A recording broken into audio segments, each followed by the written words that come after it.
We're very much honored to have with us a very special Egyptian lady. We have with us Dr. Maya Morsi. She is the head of the UN Women Country Office. Thank you very much, Dr. Maya, for coming today. I have a lot of questions for you, but let me start one by one. You served in the UNDP policy unit for 2 years.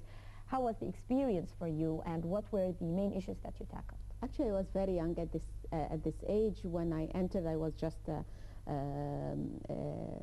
young graduate, and actually the UNDP had opened the doors for younger generation to come in. It was an eye-opener for me, and at this stage we worked on a platform for governors, the 27 governors of Egypt, and I was around 22, 23 years old at this stage.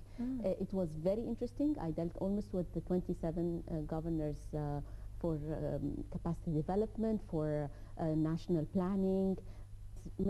Maybe lucky also to have an excellent supervisor, a woman, who had taught me a lot, and from this point it was interesting to be linked totally to the UN agencies.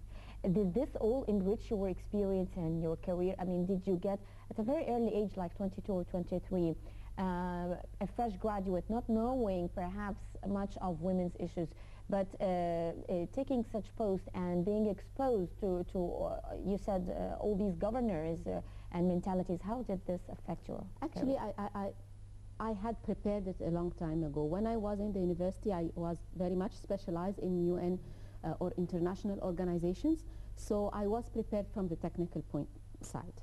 The opening to the political side of the working with the governors, understanding what's happening on the ground, the local budgeting or the planning, it was really interesting to know. And this was the added experience of UNDP at this stage. I think dealing with the real work on the ground was very important for me to understand what's happening in the policy making. And it was not women's issues at this stage. It was policy level interventions and a policy dialogue between all the governors, which eventually leads to women's issues. Exactly. At this moment there was a task force working on women's issues, and I felt that all my feelings were targeted towards this group. They were working with grassroots women, assessing the needs of women at this stage, how we can help them, what specific projects could be important, and actually taking the suggestions and the needs and the dreams of these women to push it up to the governors level.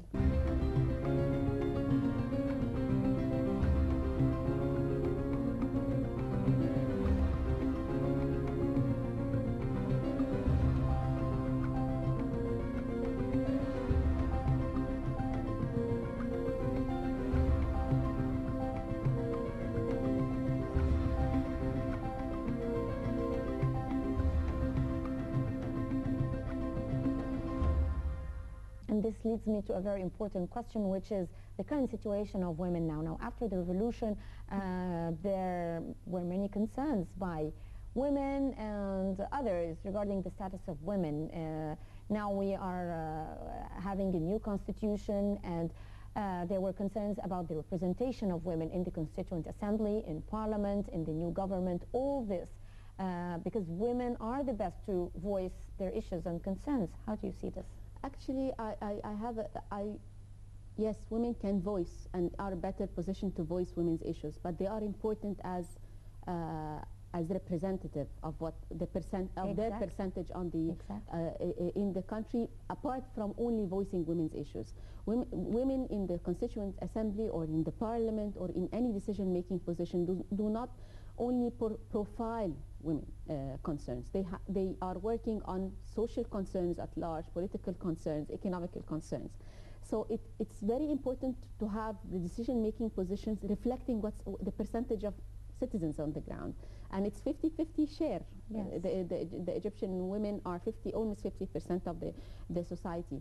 It's very difficult for the women to enter to the parliament with, we will not say quota system but we need affirmative action. And affirmative action, you need to provide them with equal opportunity options. If we're saying one woman per party list and you're putting women at the end of the list, they will never enter. They will never have the chance to go.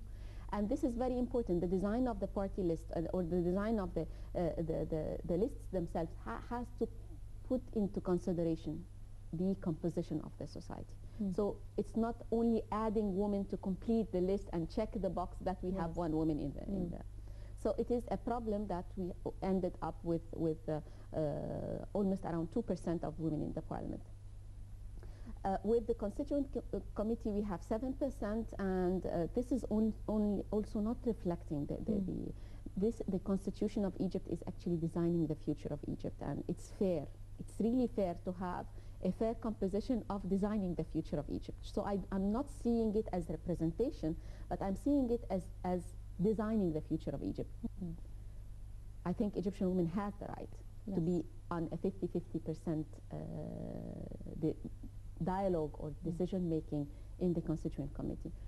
I hope the best for the Constitution, but I am really also concerned that what is happening in the society should be reflected in the Constitution. What are your main concerns? If we may list them as points, what will be your main concerns?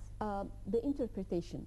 We are very much concerned about the interpretation of the Sharia. I think the Islamic Sharia is there. We are abiding by the Islamic Sharia. It's no one can have a pros or a cons, but the problem is who is going to interpret and the implementation as well.